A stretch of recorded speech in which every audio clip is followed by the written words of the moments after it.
Welcome to the Luke Macias Show. Democrats are still not in Texas. They're currently in some random blue state somewhere that actually redistricted in the best interest of Democrats. And now that Texas is going to redistrict in the best interest of Republicans, they feel very outraged. And as Jean-Claude said, hypocrisy is the compliment that vice pays to virtue. So we can't give them that hard a time. At least they're admitting that we are actually, for once, coming together as Republicans and focusing on what is best to advance the Republican power and Republican policy. But before we get to all those details, I am going to have on a friend, Vanessa Sivadge, who runs an organization protecting Texas children. I'm going to talk about the work that they are doing for Texas and things that you can do as well. Let's get to the show.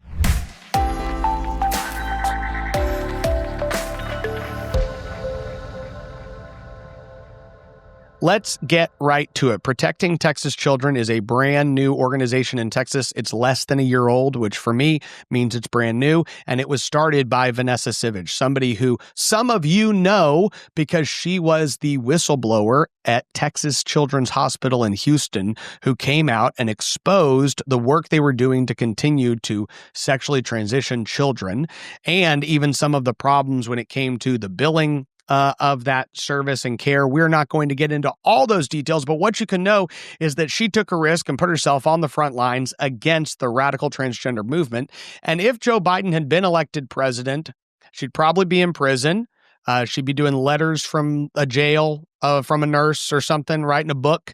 And we might be interviewing her here, like behind glass with the phone thing and talking to us about how bad it is in there. But luckily, Donald Trump was elected. And so not only is the FBI no longer politically prosecuting her, but she has been in D.C. before numerous panels talking about not only the dangers of transgendering our children, but also the dangers of the political weaponization of the process. And then this put her into the spotlight, so she started protecting Texas children, and she was in the Capitol all the time. Any of you that spent time in the Capitol arguing on behalf of a lot of this policy that passed or didn't pass this session saw her there, testifying, meeting with legislators, working on pieces of legislation. So protecting Texas children has stepped in a major way, and I'm really grateful for the work that she's done. She just launched a project, and that is why I asked her to come on, and that is a project called Behind the Shelves. So let's get to this conversation. Vanessa, thank you for joining me today.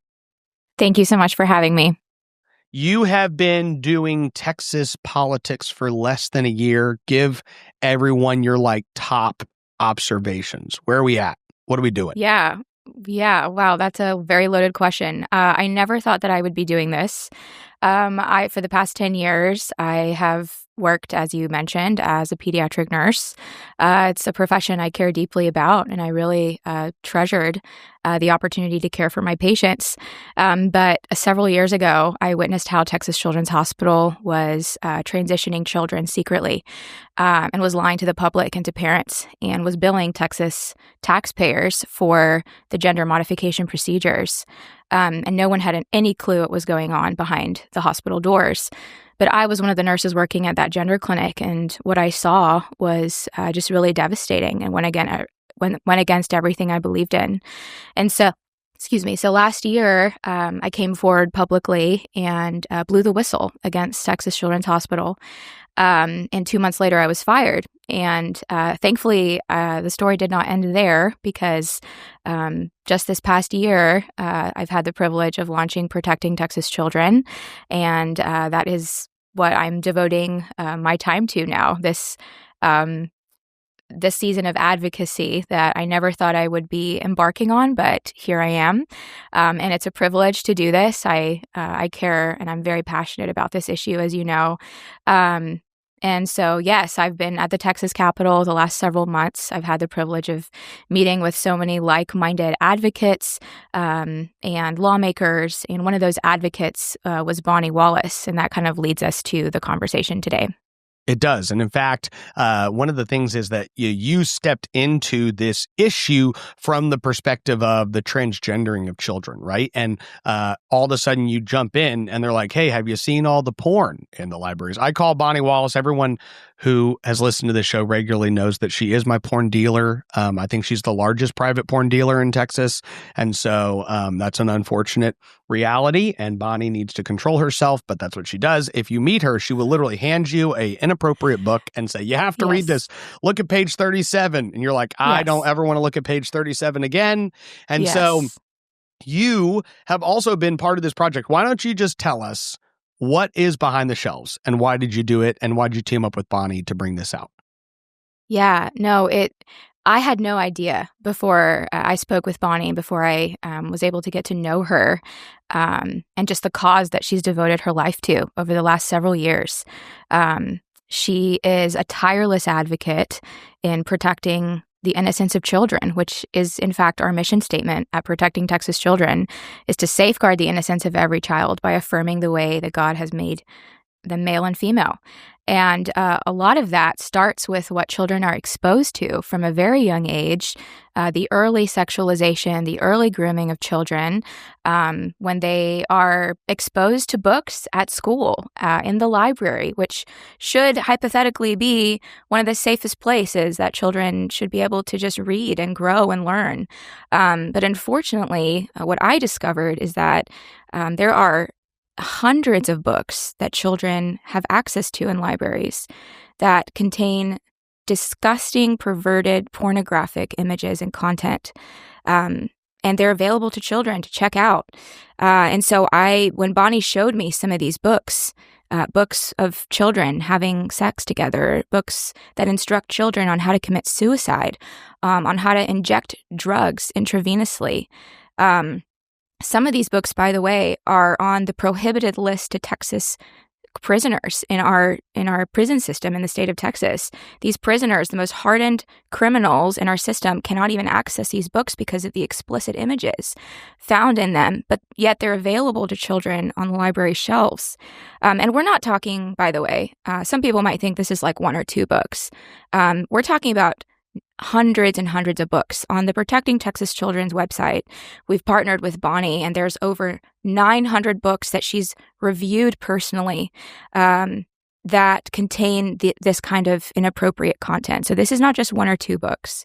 This is hundreds of books that are, by the way, found in every single library system in the state of Texas. And so when I discovered this, when I learned this, I couldn't unsee what I had seen. I couldn't. Once you know, you have to take action, because this is the kind of content that children should never be able to see. So talk to me about how people engage with the content and bring to light. With this Behind the Shelves, I go to protectingtexaschildren.com. I go to Behind the Shelves, and it goes here where I can kind of download. What are some of the resources that you have with Behind the Shelves project? Yeah, that's a great question. So we have compiled a really amazing resource in Behind the Shelves for parents, for young families, families with young children, homeschooling families. And it's a resource that will, first of all, expose the problem. We have kind of a documentary series that Bonnie and I sat down, we filmed together, and we actually go through some of these books. We show people what's in these books. She reads aloud from some of these books, and you would not believe the kinds of vulgar and perverted and disgusting things that are found in these books. People would not believe it. But that's the point of this project, right? Is to expose and to educate people on what is found in these books. And then what we do is we instruct parents on a step-by-step process for how to remove these books from the children's section in their libraries. A lot of people on the opposing side will say, well, we're trying to impede on their First Amendment rights. We're trying to censor and ban books. No, we just think that these books should not be accessible to minors. So we want these books removed from the children's section. We want them put in the adult section where they belong. And And so we have a step-by-step process where we tell parents first, you need to challenge the book. You need to go online to your library school catalog online. You need to fill out the appropriate forms. And then you go step by step and you escalate until it goes before the maybe the school principal or the school board in some cases. And it really gives people the tools to be able to approach this issue and to be able to impact change in a very tangible and feasible way. And so that's really our purpose and our goal. We also have a script for parents to follow if they do speak in front of a school board and in order to educate their school board members on books that are in their district, in their county. We have a script that parents can use when they go and speak in front of the school board. And so we've really gone to great lengths to make this a very seamless and attainable process for just the average mom and dad out there. Yeah, so you've got resources on all the books that are there. It looks like y'all have like a master list of all of these titles with kind of a rating system that you have. Some that are really, really explicit and some that are still bad, I guess, at some level. Right. I don't think you want to be on this list at all, for the record. Right. I don't think you want to be a 1, 2, 3, 4, or 5. You'll have 5 different ratings that you give, 700 book reports on all these inappropriate books. So they could take these lists, they can go to their library or their local library, their school library, whatever, and search to see how many of these books are within an arm's reach of my kids. It looks like you also have a recommended reading list of positive books for kids as well. Do. And so, no, that's fantastic. Now, when it comes to this issue, again, going back to the fact that you entered in on the transgender issue, the issue of inappropriate books and other things like that, what are some of the issues that you didn't think you would be engaged with at Protecting Texas Children when you started it that now looking back you realize are big issues that we need to handle? One, of course, would be these books, but what are some of the other issues?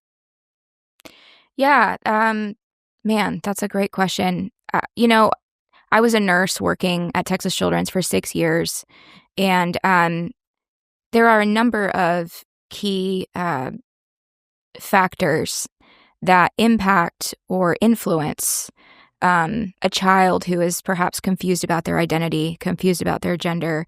There are a number of dominoes that have to be in place for that child to feel like they have to walk into a gender clinic to get a prescription for a cross-sex hormone. And what I've learned over the last several months is that a lot of that stems from the influences that children have at a very early age. We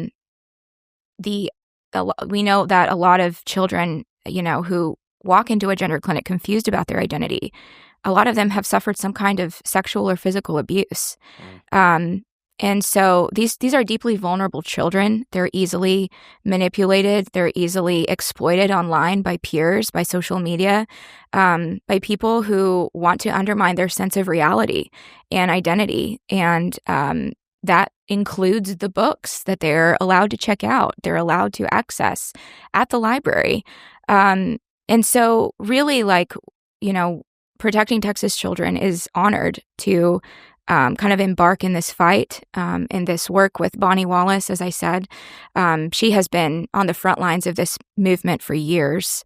And it's really an honor and a privilege to kind of be able to partner with her and bring her work to light in order to protect the children of our state. If you are out there and want to know how to take more action on this issue regarding all the inappropriate materials that are currently in our libraries and accessible by children, you can go to protectingtexaschildren.com, go to the Behind the Shelves. It's right there in the menu bar, and you can look at one of the 700 book reports. There is, as Vanessa said, a 4-part documentary series about all of this content, which you can watch there. There is a comprehensive list separate from the book reports. You can also look at positive book recommendations that your kids could have. So overall, there's just a whole lot of resources, draft scripts for you to use when you're going to go talk to your school board about this. Some of y'all are aware that Angela Paxton passed her parental review council bill, and that bill is going to likely lead to, in almost every school district, a new council that will get created next year that has to review these books. And so there's going to be this additional tool, and I'm sure that Protecting Texas Children we'll have that added information once that is something out there that you can actually use. You can't use it right now. That is going to be yet another way that you're guaranteed to be able to have these books actually voted on and addressed. And so if you are a parent or if you have kids in Texas and their kids are in Texas schools or go to the library, send them this resource, have them take a look at it, because the more parents are actually speaking into the process, the more this filth will get removed from our public society. These are public spaces of the libraries and the school libraries. These are things that are funded with taxpayer dollars, and it should not go towards this information. If you care about this issue, also know that I can say from firsthand experience that Vanessa is on the front lines of addressing these issues all across the Lone Star State. So you can go to protectingtexaschildren.com. And Vanessa, can you tell people where they can follow you personally on your social medias? Yeah. I'm on X. And again, the best way, as you said, is protectingtexaschildren.com. And yes, I'm Vanessa Sivadge on X. Vanessa, thank you for joining me today. Thank you so much. Real Texan. I hope you'll sit down with Texas Scorecard every Sunday as we visit with real Texans who are doing real things to make the Lone Star State shine even brighter. We're going to be talking to activists and politicians, but we're also going to be talking with men and women who are shaping business in Texas and driving for a better culture.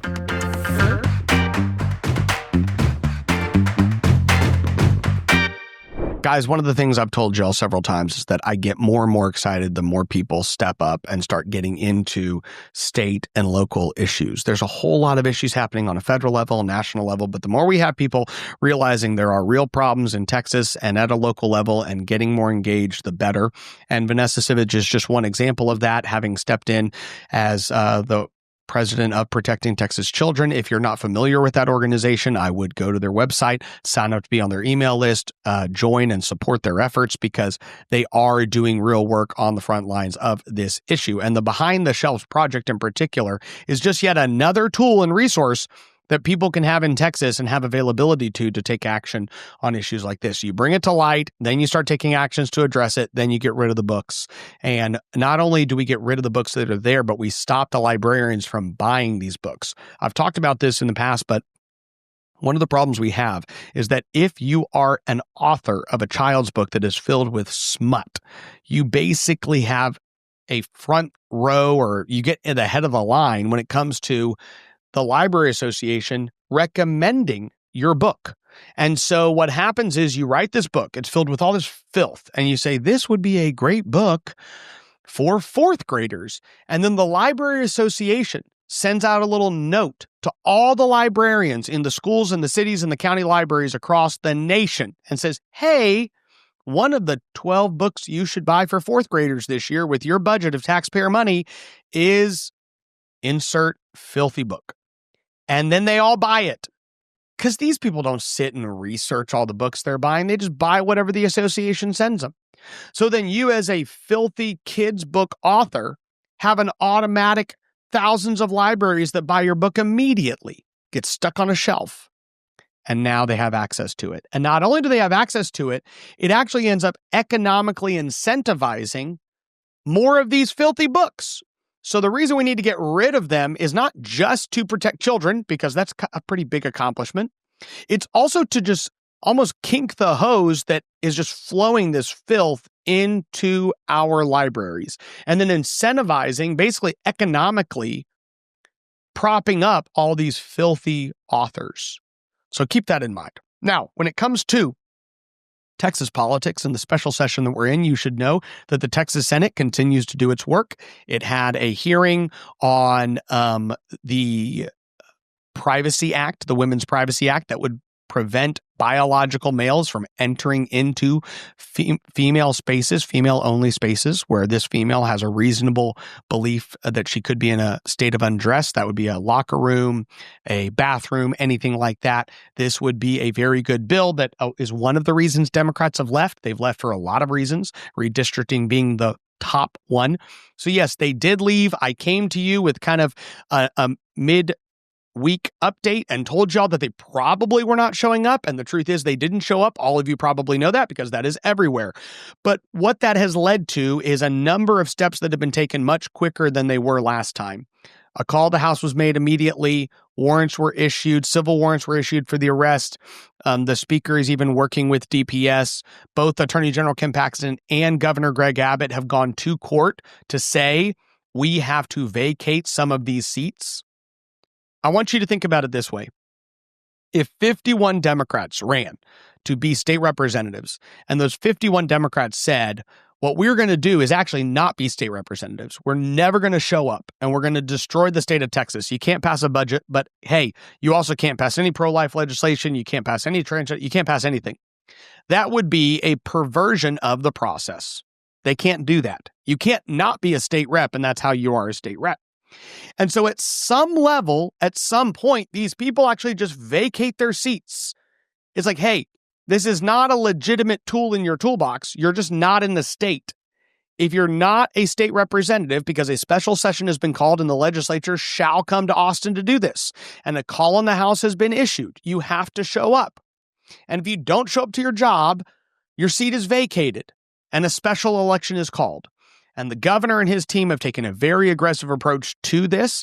And Attorney General Ken Paxton has also made it clear that this is something he's willing to step in and do whatever is necessary to present this to the courts and to have, hopefully, the Texas Supreme Court rule. You should know that the Supreme Court has told Democrat Caucus Chair Gene Wu that he needs to respond to the suit that is saying that he should be vacated from his seat.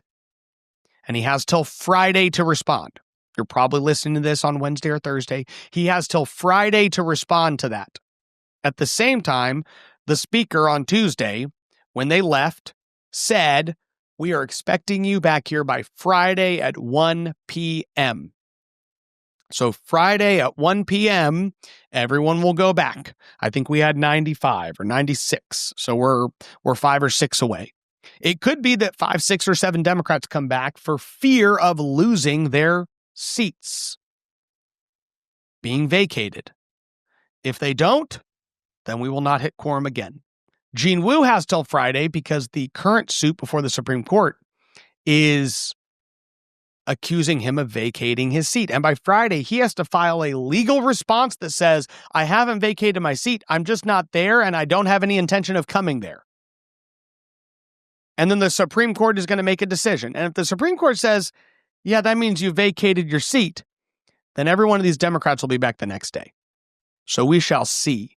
I don't know how soon the Supreme Court might act. This is less about this current special session we find ourselves in, and it is probably increasingly becoming about the second special session. Because it's not just redistricting. If House leadership still allows the Democrats to kill taxpayer-funded lobbying, the election integrity bill that's going to give the Attorney General authority to take up these election integrity cases and other bills like that. If they still get to kill bills like that, even when they come back because we quote-unquote ran out of time, then that will actually be a reward for them leaving for this time. What would change is if they come back and then Republicans unite and pass the entire agenda, if they actually have votes taken on the House floor that punish them for the period of time they were gone in some form, and if anyone is vacated by a court. These were not even on the table last time in 2021 when this happened. So some of you, I've seen statements out there, well, it doesn't seem like anything's changed. Well, a lot is different, but it doesn't mean that it has all been accomplished. It doesn't mean that everything that needs to happen has happened, but it is different, and you have to acknowledge that it's different. And now the question's going to be, what actually happens to the Democrats when they come back? Because it is true that a lot of the things that are being said will happen are rhetoric. Jeff Leach and Jared Patterson can talk about, let's redistrict the Texas House. Let's remove these people as vice chairs. Let's take away their budgets. Are they going to? Are they going to vote to do so? If they do, that's awesome. So let's see. But in 2021, this was not the rhetoric being used. And Republicans have definitely shifted. And one of the reasons they've shifted is because of you. because you elected a bunch of conservatives to the legislature, because you have supported the Republican Party of Texas and other groups that are pushing this in a very strong way, and because you have changed the political climate. And our Republican leaders are together saying, we are going to do something about Democrats. And it hasn't happened before. Don't pat yourself on the back and say, it's over, it's done, this is awesome. Say, okay, that's better and an improvement. Now let's see and make sure that they follow through on those accusations. But so far, the governor's going on a couple years of making statements, drawing lines in the sand, and saying don't cross it. And when people cross it, there being political consequences. So I think that there's some level of trust that our governor has earned over the last 2 years that we can look at it and consistently say, the governor says, don't do this, and if you do this, there will be consequences. And it happens. So I'm very grateful for the current situation we find ourselves in, and grateful that maybe this is giving us an opportunity to actually pass the entirety of Greg Abbott's agenda that he's put forward, either in this session or the following special session that we likely have. And then hopefully there will be even more Republican policies put on that special session as well, which would be another great way of punishing Democrats. Hey, if you had just stuck around, we would have passed the maps. We would have passed 15 of the 18 items. There probably would have been 1 or 2 that y'all felt like you killed. And guess what?